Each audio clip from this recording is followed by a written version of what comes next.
Integers के simplification में बेटा कुछ प्रॉपर्टीज यूज होती हैं, उनको हम लोग समझ लेते हैं।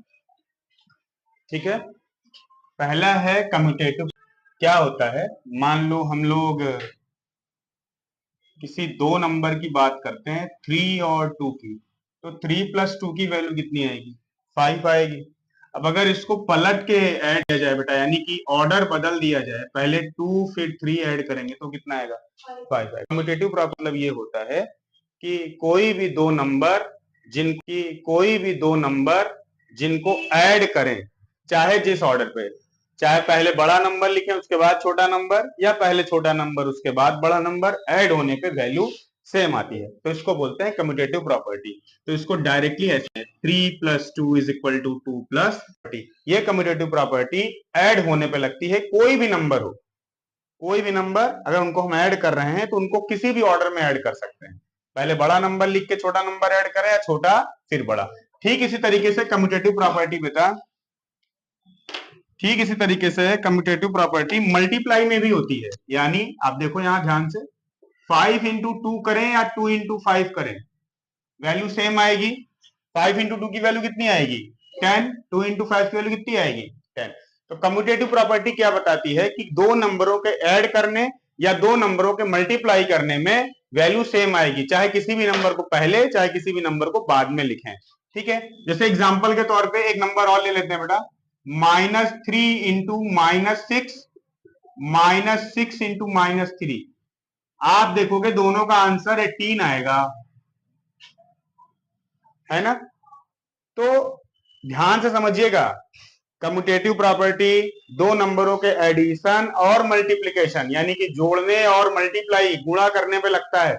माइनस और सब्ट्रैक्शन और डिवीजन में नहीं लगता है। क्यों नहीं लगता है? चेक करते हैं, देखिए ध्यान से। 3 - 2 की वैल्यू कितनी आएगी? 1। 2 - 3 की -1। देखो आंसर में अंतर है, इसलिए सब्ट्रैक्शन में कम्यूटेटिव प्रॉपर्टी नहीं लगती है। डिवीजन चेक करिए, 6/2 की वैल्यू कितनी आएगी? कटेगा, 3/1 आएगी। 2/6 की कितनी आएगी? 1/3। देखिए वैल्यू में डिफरेंसेस है, इसलिए कम्यूटेटिव प्रॉपर्टी डिवीजन में भी अप्लाई नहीं होती है। तो किसमें किसमें कम्यूटेटिव प्रॉपर्टी अप्लाई होती है? Only for addition and multiplication. और क्या होती है कम्यूटेटिव प्रॉपर्टी? किसी भी दो नंबरों को चाहे किसी भी ऑर्डर में, पहले बड़ा नंबर लिखिए छोटा, या छोटा बड़ा, ऐड और मल्टीप्लाई में ऑर्डर का कोई फर्क नहीं पड़ता है, चाहे जिस ऑर्डर में रखिए ना, वैल्यू कितनी आएगी? सेम आएगी। एसोसिएटिव प्रॉपर्टी देखो बेटा, एसोसिएटिव प्रॉपर्टी क्या होती है? ये दो से ज्यादा नंबरों के लिए होती है। जैसे एग्जांपल के तौर पे मानिए 3 नंबरों की बात करते हैं, 2, 4, 5।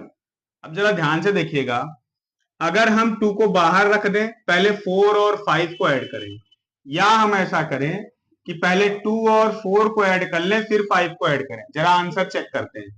4 + 5 और 9, और 9 में 2 ऐड करेंगे तो 11।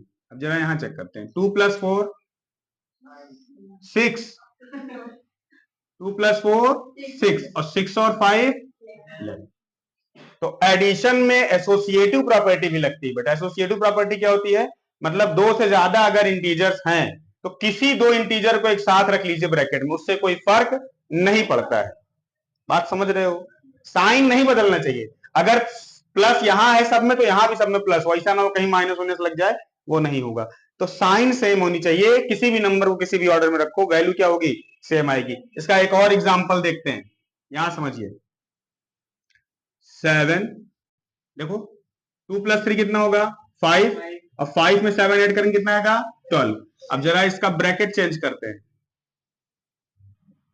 पहले 7 और 3 को ऐड कर देते हैं, तब 2 बाहर रखते हैं। अब कितना आ रहा है? अभी 12 आ रहा है। एसोसिएटिव प्रॉपर्टी यही कहती है कि 3 नंबरों को किसी भी ऑर्डर में रखो, ब्रैकेट में कोई भी दो नंबर रखो, बाहर कोई भी नंबर छोड़ दो, उससे कोई फर्क वैल्यू पे नहीं पड़ेगा, वैल्यू क्या आएगी? सेम आएगी। एसोसिएटिव प्रॉपर्टी मानसू सेम टू सेम मल्टीप्लाई में भी अप्लाई होती है बेटा। ध्यान से देखिएगा, 4 × 5 4 5 जा 22 जा 40। अब जरा इसको दूसरे तरीके से लिखते हैं। ओके बेटा, 2 4 जा 8 5 जा 40। यहां भी 40 और यहां भी 40, दोनों वैल्यू सेम आ रहे हैं। तो एसोसिएटिव प्रॉपर्टी भी एकदम कम्यूटेटिव प्रॉपर्टी की तरह बेटा एडिशन और मल्टीप्लाई में यूज होता है।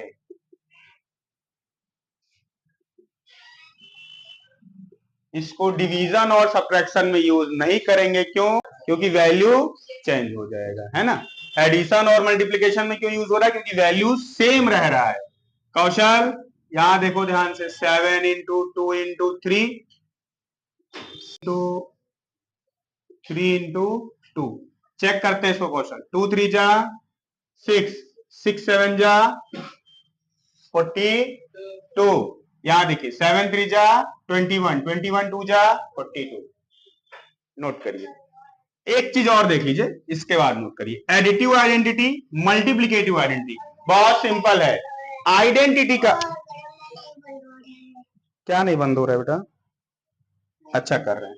आइडेंटिटी का मतलब समझते हो कि किसी भी नंबर की वैल्यू में चेंज ना हो। मान लो मैं बोलूं कि एक नंबर मैंने ले लिया 18, अब मुझे 18 के साथ एक ऐसा नंबर बताइए जिसको ऐड करने पे 18 ही रहे, कोई फर्क ना पड़े, 0। तो एडिटिव आइडेंटिटी क्या हो गया? ये 0 0 क्या हो गया? Additive identity. ध्यान दीजिएगा, 0 क्या हो गया? Additive identity. ऐसे ही बेटा मल्टीप्लिकेटिव आइडेंटिटी होता है। ऐसा कोई नंबर बताइए जिसका मल्टीप्लाई करने से वैल्यू में कोई चेंजेस ना आए, तो मल्टीप्लिकेटिव आइडेंटिटी क्या हो गया? 1। ये क्लियर समझ में आ गया? इसके बाद लास्ट है डिस्ट्रीब्यूटिव। नोट कर लीजिए और करना है। डिस्ट्रीब्यूटिव प्रॉपर्टी क्या होती है बेटा? एग्जांपल के तौर पे समझो।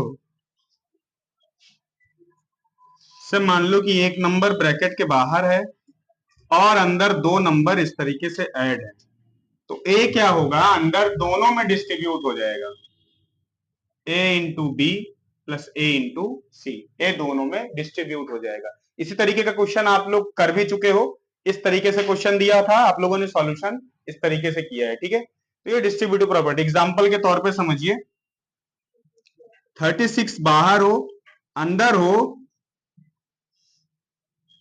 8 प्लस 2, तो हम क्या काम करेंगे? यहां 10 कर देते हैं, 10 प्लस 2, तो 36 को इन दोनों में डिस्ट्रीब्यूट कर देंगे, 36 इंटू 10 प्लस 36 इंटू 2, इसको बोलते हैं डिस्ट्रीब्यूटिव प्रॉपर्टी, ठीक। क्या आएगा आगे? देखिए क्या बनेगा। 36 का मल्टीप्लाई 10 में बहुत इजी है, 360। 36 का 2 में बहुत इजी है, 72, और इन दोनों को ऐड कर देंगे बेटा, 432 आंसर आ जाएगा। क्या बेसिकली यूज उस तरीके से उस समय पे करना है जहां पे क्वेश्चन का सॉल्यूशन बिना डिस्ट्रीब्यूट किए जब सॉल्यूशन करेंगे तो सॉल्यूशन हार्ड हो, और डिस्ट्रीब्यूट करने से सॉल्यूशन क्या हो जाए? इजी हो जाए। तो इसलिए डिस्ट्रीब्यूट करेंगे। जैसे 10 और 2 ऐड कर देते तो 36 में 12 का मल्टीप्लाई करना पड़ता, जिसके लिए अलग से आपको साइड में रफ में काम करना पड़ेगा, और अगर इसको डिस्ट्रीब्यूट कर देंगे अंशु तो काम आसान हो जाएगा।